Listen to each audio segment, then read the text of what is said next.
My wife was secretly laundering money for a dangerous crime boss. She lied about everything and dragged me into her mess, but I refused to stay silent. Hey Reddit, I never thought I'd be the one writing a story like this, but here I am. My name's Tom, and I'm 42. My wife, Laura, and I have been married for 15 years.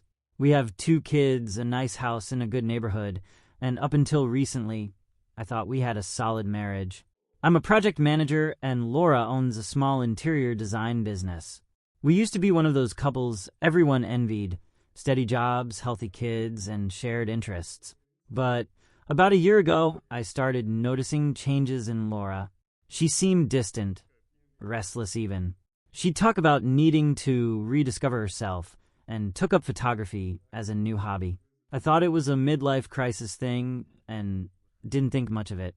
I supported her, bought her a new camera for her birthday, even rearranged my work schedule so I could be home when she went on her photo walks every weekend. But then, things started to seem off. Laura's photography group seemed to meet more frequently than before, and she'd always come back either too tired or too wired to sleep. She'd spend hours on her phone, always careful to keep the screen out of my view.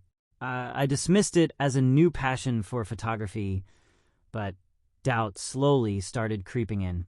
One day, I found a folded piece of paper in her purse while looking for some change. On it were 3 addresses.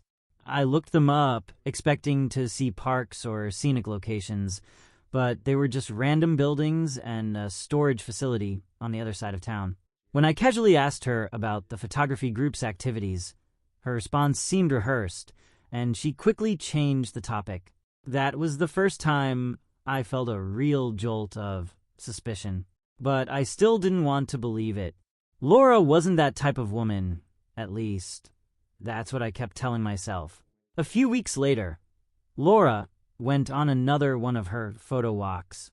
The kids were with my parents for the weekend, so I decided to check out those addresses myself. I drove to the first one, just an office building, no one there on a Saturday afternoon. The second was a residential building with no clear connection to her, and the third was the storage facility. The facility was small, tucked away in an industrial area. I asked the manager if I could rent a unit, and casually mentioned that my wife might already have one there. He didn't give me much, but when I left, I spotted Laura's car parked at a diner just down the street. I pulled in, staying out of view. My heart was pounding so hard I could barely breathe. She wasn't alone. A man I didn't recognize sat across from her, holding her hand. They weren't even trying to be discreet. I watched frozen as she leaned in close to him, whispering something that made him laugh. I couldn't see their faces clearly from my angle, but there was no mistaking the intimacy. I snapped a few pictures with my phone and drove away. A wave of emotions hit me: anger, confusion, disbelief. But the worst part was the shame. I felt ashamed for spying, ashamed for being suspicious, and ashamed for possibly being right. That evening, Laura came home acting like nothing was wrong. I didn't confront her then. Instead, I installed a small tracking app on her phone. It felt wrong, but I needed to know what was really going on. The following weekend, Laura said she was going on another photo walk. I watched the tracker show her car moving, not to any scenic spots, but back to that storage facility. My heart dropped. I decided that it was time to confront her, even if I didn't have all the answers yet. When she got home, I calmly asked her how the photo walk went.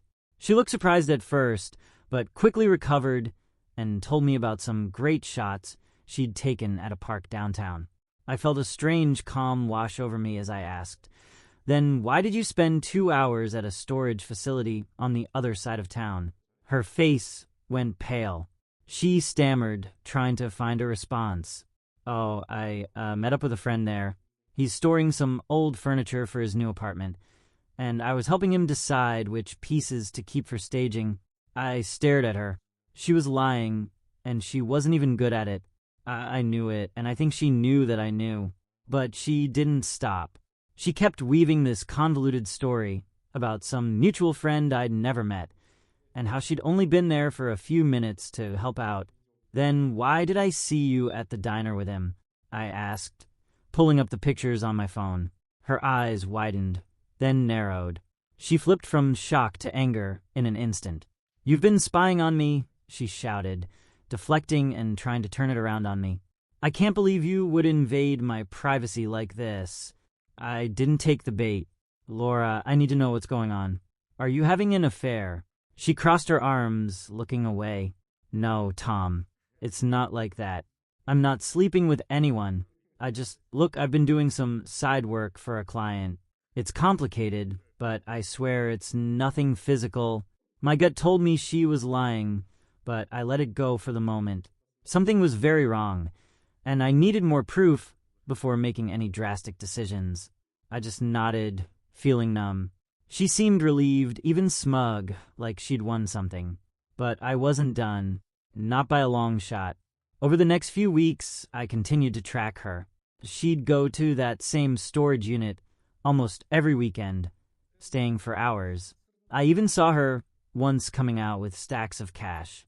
I didn't know what she was mixed up in, but it was serious. I decided to install a small camera inside the storage unit. I waited for her to leave and then snuck in, positioning it in a corner where it would catch the whole room. What I saw on that camera shattered me even more than the affair would have. Laura wasn't just meeting someone there. She was laundering money.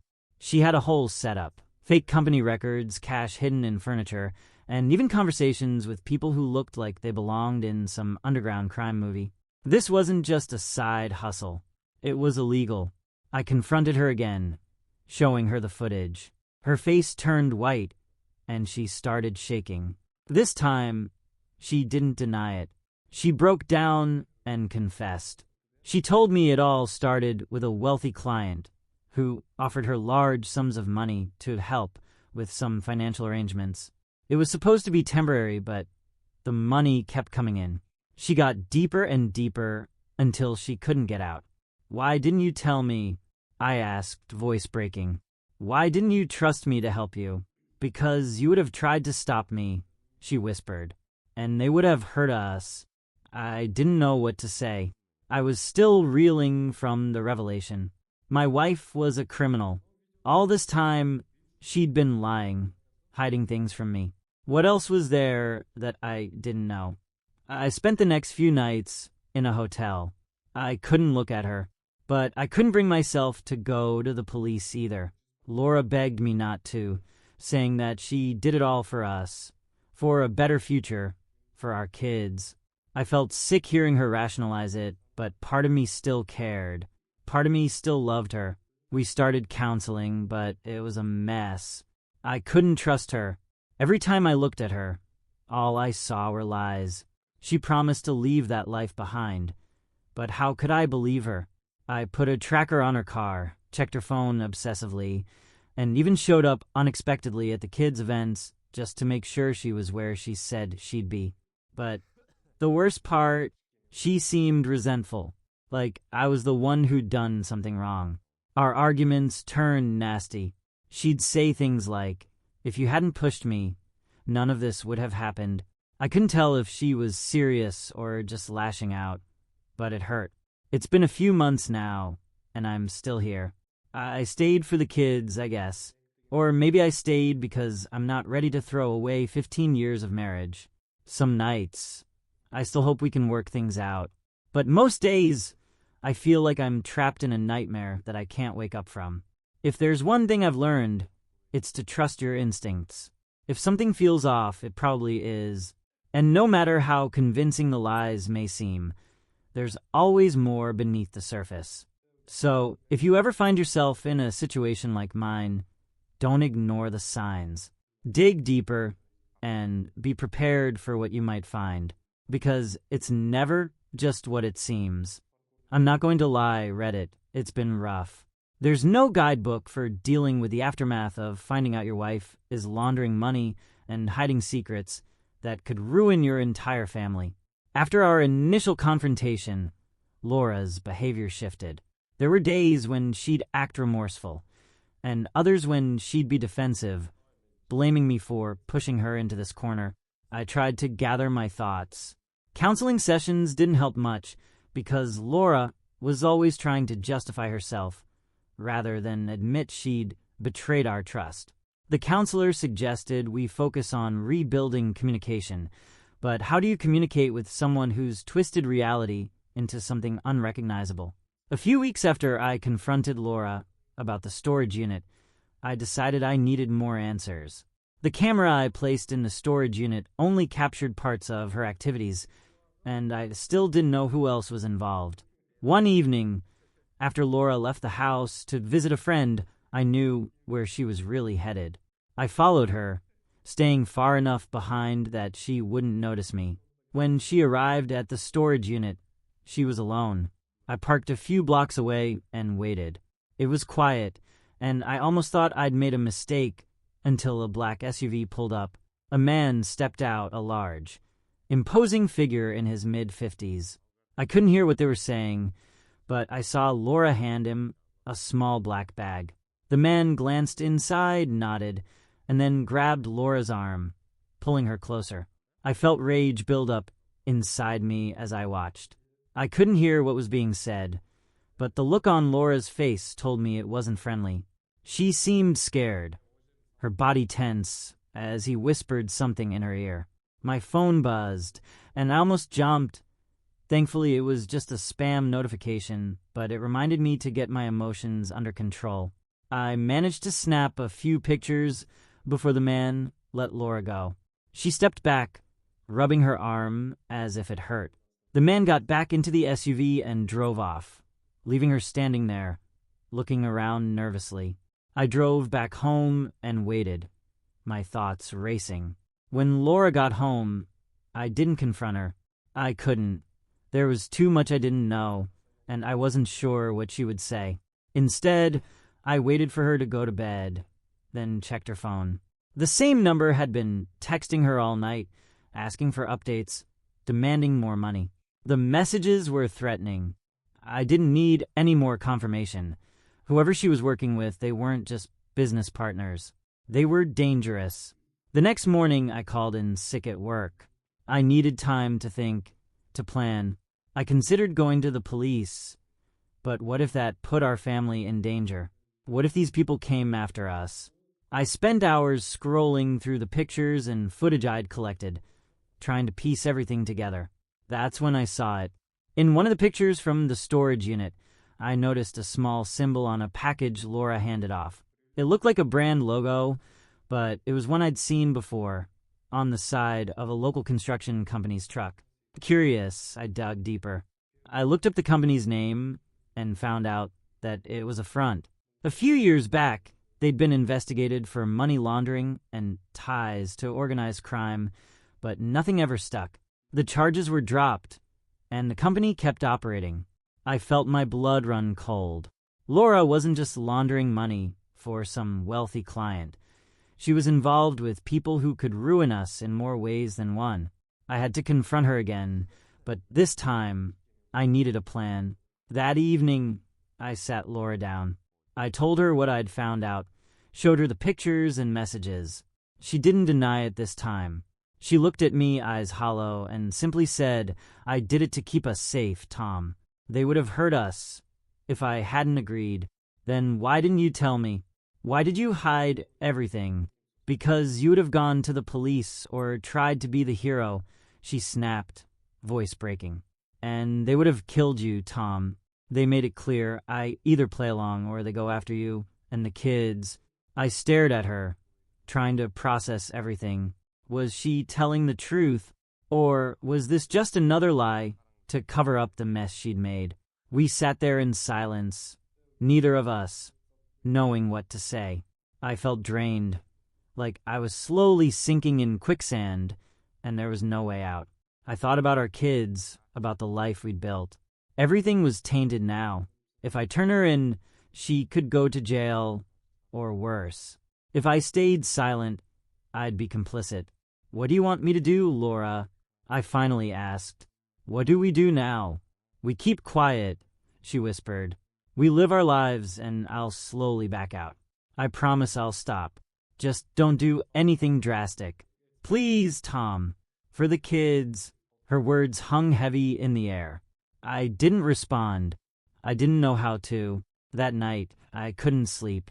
I kept thinking about those men, the threats and the messages, and what Laura had become. Part of me wanted to believe her, that she'd gotten caught up in something beyond her control. But the other part couldn't forget all the lies she'd told. A month went by, and Laura seemed to be trying to keep her promise. She didn't go back to the storage unit. Her phone didn't buzz with those texts anymore. She was home more often, and things almost felt normal. But I couldn't let it go. I kept digging, kept watching. I found out that Laura had opened up a secret bank account. There were regular deposits, large ones. I checked the dates and realized they lined up with when she claimed to have stopped. I felt sick. She hadn't quit. She was just hiding it better. I confronted her one last time. This time, I recorded everything. "I know you haven't stopped," I said quietly. "I know about the bank account. I know you're still involved." Laura looked at me with something like pity. "Tom, I'm sorry, but there's no way out. If I stop now, they'll come after us. I can't do this anymore, Laura. I can't live like this." "Then leave," she said, her voice cold. "Take the kids, leave me, do whatever you have to do. But if you go to the police, we're all dead. Do you understand? You'll be signing all our death warrants." I stared at her, the woman I'd loved for 15 years, and felt a wave of despair wash over me. I didn't know who she was anymore. I left that night. I took the kids and went to my brother's place a few towns over. I didn't tell Laura where we were going, and she didn't ask. She knew I needed time. That's where I am now, Reddit. I'm sitting in my brother's guest room, typing this out, wondering what my next move should be. Do I keep quiet and try to pick up the pieces? Do I go to the police and risk everything? I don't know. All I know is that the woman I married is gone, replaced by someone I barely recognize. Someone who's made me question everything I believed about her, about us. If you've made it this far, thanks for listening. I don't have any easy answers, but I'll tell you this. Trust your instincts. No matter how much it hurts, trust yourself. Because sometimes the truth is worse than you can imagine. It's been a few weeks since I left, and every day feels like an uphill battle. I filed for temporary custody of the kids while we figure out what to do next. Laura didn't contest it, which I found strange. It's like she was resigned to losing us. I thought she'd fight me, scream and demand to see the kids, but all I got was a short, detached text message, "I understand. Take care of them."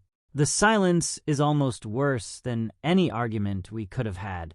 I'm still staying at my brother's house, but it's cramped. He has a family of his own, and with me and my kids here, space is tight. I've been looking into renting an apartment, but the legal process is expensive, and our finances are a mess. Laura controlled most of the accounts, and when I checked them, I saw that large sums of money had been moved out before I left. I confronted her over the phone. I'd promised myself I wouldn't, but I couldn't hold back. "Why did you empty the accounts, Laura? Do you know how hard it's been trying to keep everything together for the kids?" She sounded tired, almost lifeless. "It's not what you think, Tom. I moved the money to protect us. If they see big amounts just sitting there, they'll want more. This way, I can tell them there's nothing left." "Protect us," I echoed, disbelief washing over me. "You're the reason we're in this mess. You keep saying you're doing all of this for us, but you're destroying our family." "I know," she whispered. "I know, and I'm sorry. But I can't change what I've done." I wanted to scream at her, but I just hung up. Every conversation we have ends like this, a spiral of half apologies and vague justifications that leave me feeling more lost than before. That night, I took a long walk around the neighborhood, trying to clear my head. My brother's street is quiet, a stark contrast to the chaos that's taken over my life. It was late and most of the houses were dark, but I just kept walking, hoping that maybe, just maybe, I'd find some clarity. As I walked, I thought about everything Laura said. Her words played on repeat in my mind, and I started wondering if I should believe her. Was she really trying to protect us? Was there some twisted version of love in all this madness? No, I told myself, there's no justifying what she did. Not the lies, not the deception, and definitely not putting our family at risk.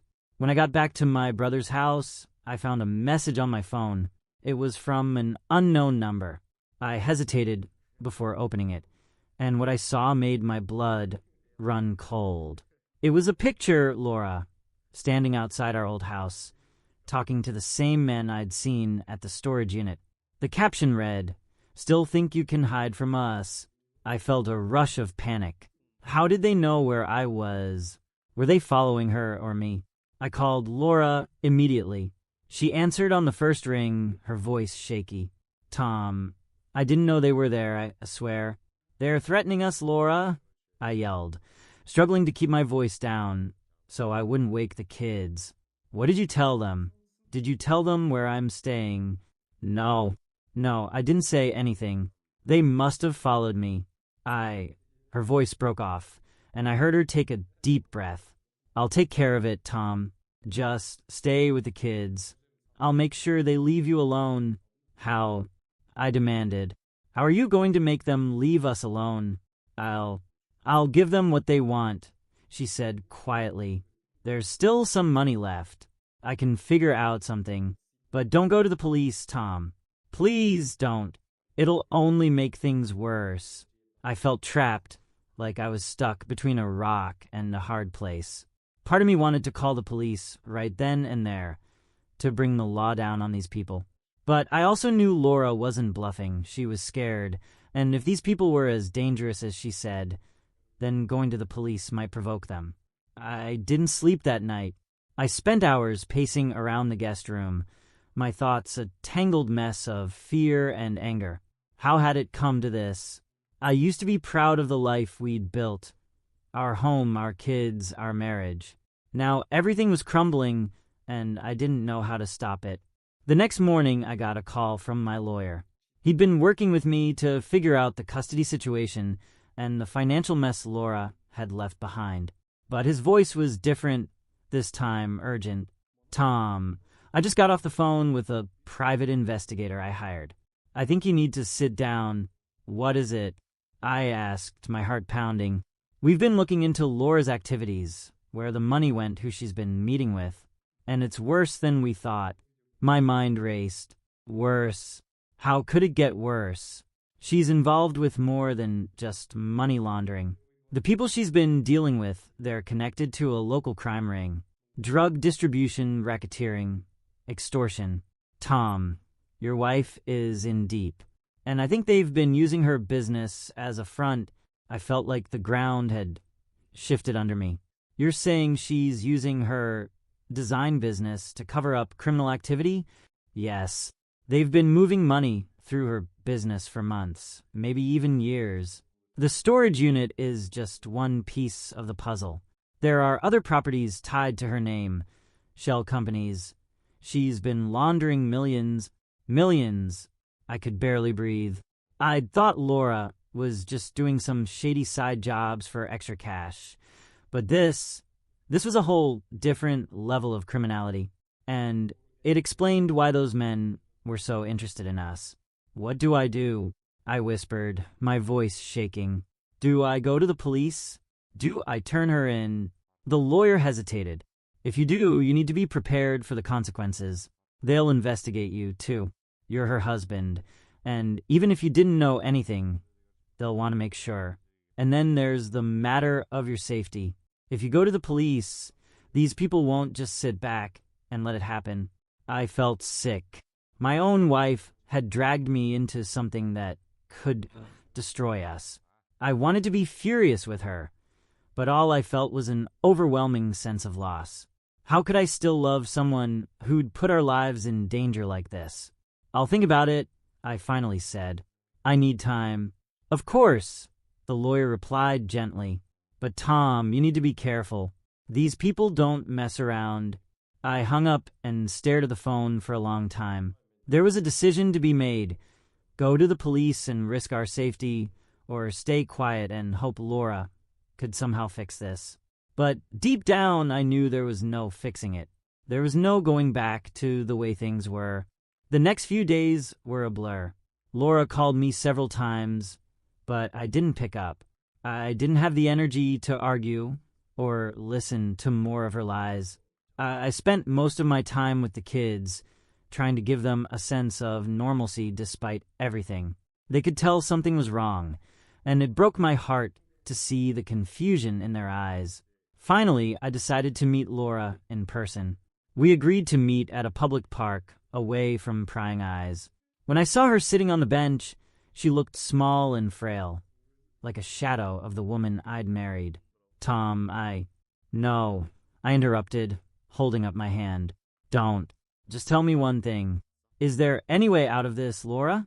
Is there any way for us to be safe?" She hesitated, and in that moment I knew. There wasn't. The people she was involved with, they wouldn't let us go that easily. No amount of money or promises would buy our way out. "I'm sorry," she whispered, tears streaming down her face. "I thought I could handle it. I thought I could protect you." I nodded slowly, a painful clarity washing over me. "We can't keep doing this, Laura. I can't keep living in fear, wondering if someone's going to show up at my door or hurt our kids." "What are you going to do?" she asked, her voice trembling. "I don't know," I admitted, "but I can't stay silent anymore." I left her there, sitting on that bench, sobbing quietly as I walked away. I didn't look back. If I did, I knew I'd crumble. I've decided to go to the police, Reddit. It's the only way I can keep my kids safe. I'm scared, terrified even, but I can't let Laura's choices ruin our lives any more than they already have. I have to believe that somehow this will all work out. I'll keep you posted, and if you're ever faced with a situation like mine, don't wait. Don't hesitate, because the longer you stay silent, the deeper you get pulled in, and before you know it, Hey Reddit, it's been a few days since my last update, and I finally did it. I went to the police. I know many of you suggested it, and I can't say I wasn't scared out of my mind. I walked into the station, my hands trembling, and told them everything I knew. They brought me into a small room, sat me down with a detective, and for the next 3 hours, I spilled everything. Laura's involvement, the storage unit, the strange transactions, and the threatening messages. They asked me for proof, and I showed them the pictures, the tracking data, and the recording I made of our last confrontation. The detective looked grim, his jaw clenched tightly as he listened. I could tell this was serious. At one point, he stopped me and said, "Tom, you're doing the right thing, but you need to understand what you're getting into. These people won't just back off because you came to us. It might get worse before it gets better." I knew that already, but hearing it from him made the reality hit even harder.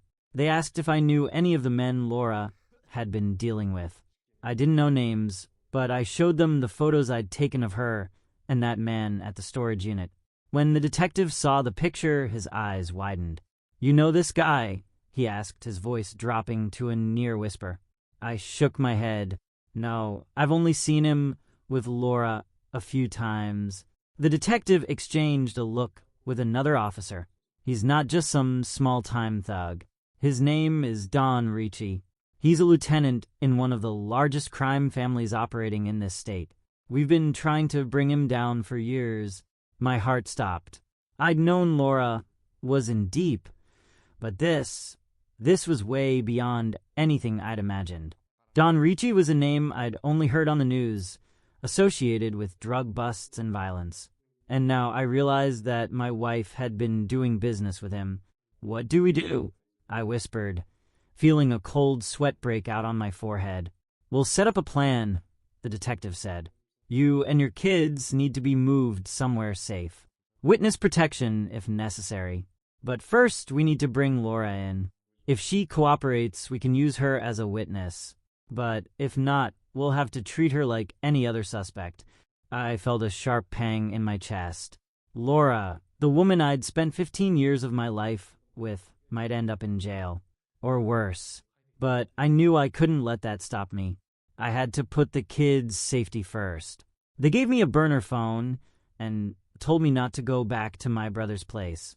They'd arrange a safe house for us while they got everything ready. I texted my brother a vague message, saying I'd be out of town for a while and not to worry. Then I packed a few essentials and took the kids. We spent the night in a small motel, far enough from town that I felt a little safer. I didn't sleep, though. I kept expecting someone to knock on the door, or worse, for it to be kicked in. I sat by the window, watching the empty parking lot, waiting for something to happen. The next morning, the police arranged to pick us up and take us to the safe house. It was a small, nondescript place on the outskirts of the city. Nothing fancy, just a temporary home. The detective met us there and went over the plan again. They'd reached out to Laura, told her they wanted to meet and discuss a deal. If she agreed to cooperate, she'd be protected. If not, well, I didn't want to think about that. I asked to be there when they brought her in, but the detective shook his head. It's better if you stay out of it, Tom. Let us handle it. You need to focus on keeping your kids safe. So I waited. Hours passed, each minute feeling like an eternity. The kids were restless, asking when we could go back home. I didn't have the heart to tell them that we might never go back. Finally, around midnight, the detective called. "We've got her," he said simply. "Is she okay?" I asked, dreading the answer. "She's fine for now, but it took some convincing. She's scared, Tom. Scared for herself and for you. She didn't want to turn on Richie, but when we showed her the messages and the photos, she broke down. I let out a breath. I didn't realize I was holding. So, what happens now?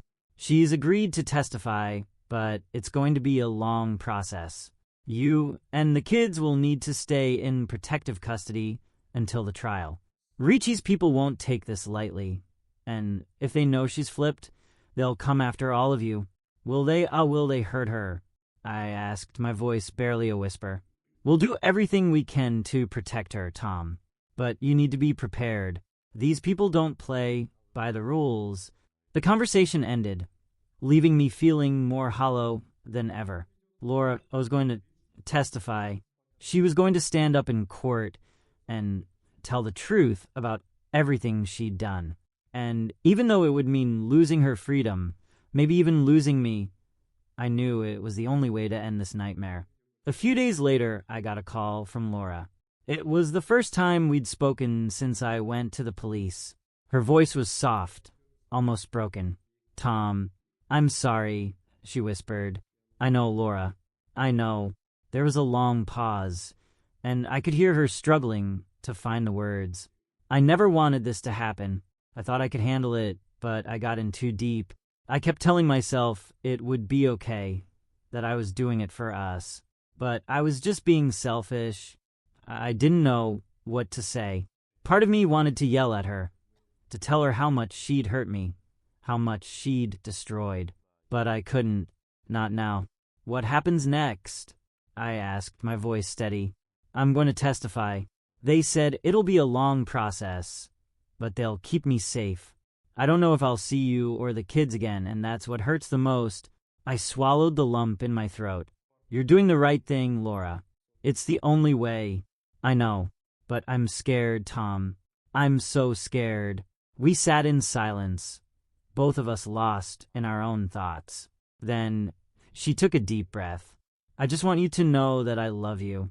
I know I don't deserve your forgiveness, but I need you to know that I love you and the kids more than anything. I believe you," I said quietly, "but love isn't always enough." I hung up the phone, feeling a strange sense of finality. That was it. Laura would be taken into protective custody, and the kids, and I would stay in the safe house until the trial was over. I didn't know what the future held for us, if there even was a future, but at least we had a chance to rebuild. The trial began a few months later. Laura's testimony was crucial in bringing down Ricci's operation. She named names, showed evidence, and exposed a network of crime that had been operating under the radar for years. The case made headlines, and people started calling her a hero, a whistleblower who risked everything to do the right thing. But I knew the truth. Laura wasn't a hero. She was just a woman who got caught up in something she couldn't control, and in the end, she'd lost everything because of it. Ricci was convicted, along with several other key members of his organization.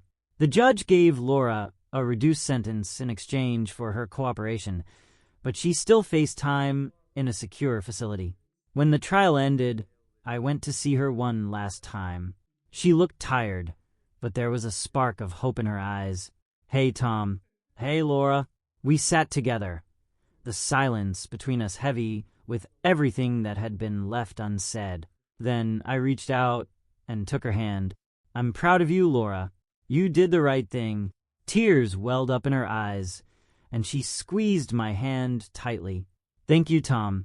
I just want you and the kids to be happy. We will be, I promised. We'll get through this." When I left that day, I knew it would be the last time I'd see her for a long time, maybe forever. But I felt a sense of closure, like a chapter of my life had finally ended. It's been a year now. The kids and I moved to a new city, far away from the memories of our old life. It hasn't been easy, but we're adjusting. I've started dating again, cautiously opening myself up to the possibility of love. Sometimes I still think about Laura. I wonder how she's doing, if she's okay. But I know we're better off apart. She made her choices, and now I'm making mine. I don't know what the future holds, but I'm hopeful. I've learned to trust my instincts, to value the people in my life, and to never take anything for granted. If there's one thing I'd tell anyone reading this, it's this. Don't ignore the signs. Don't let fear keep you trapped in a situation that's spiraling out of control. Take action, even if it's hard, because sometimes the only way out is through. Thanks for listening, Reddit. I'll keep moving forward, one step at a time.